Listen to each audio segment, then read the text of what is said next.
Meetings are meant to build people and to build alliances.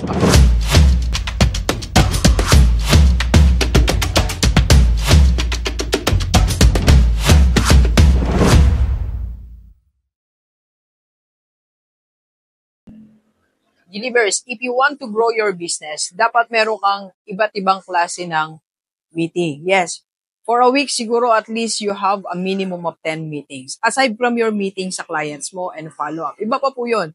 So, meetings, follow-up, and pagtawag sa mga clients kung nagtatawag ka for your personal sales, iba pa po yun. So, yung meeting na tinutukoy ko, ito yung strengthening relationships. Okay? So, at least meron kang 10 meetings outside your clients. For example, ngayon, nandito tayo sa Pampanga. So, from Bataan, nag-drive tayo dito sa Pampanga to have a meeting with one of my leaders dito sa IMG Rockstar Pampanga. Actually, with my leader, si Doc Audrey. So, pinuntahan natin siya dito para individual strat planning. Kasi meron kaming panglahatang planning for the entire team. Pero gusto ko merong one-on-one individual.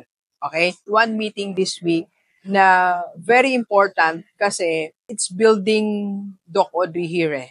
It's building her here dito sa Pampanga.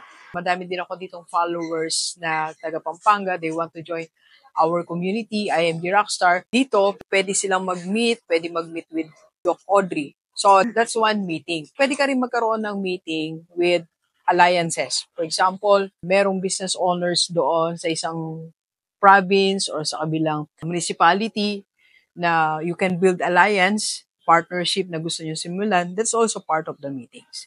Madami tayong meetings na pwedeng gawin. Kaya pagka nag-planning ka po, pag nag-planning ka as a business owner, dapat makita mo sa weekly schedule mo, meron kang meeting na 10.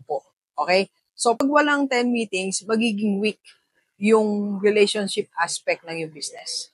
Okay? Remember, we cannot build our business alone. And to build your business, you need to build people. Because in reality, people will build your business. Okay? So, ang tanong ko sa iyo ngayon, nakailang meeting ka sa isang linggo? Kung kulang, this week, dagdagan natin meeting natin.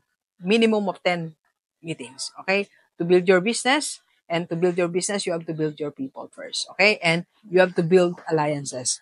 Meetings are meant to build people and to build alliances. Okay? Let's go, let's go.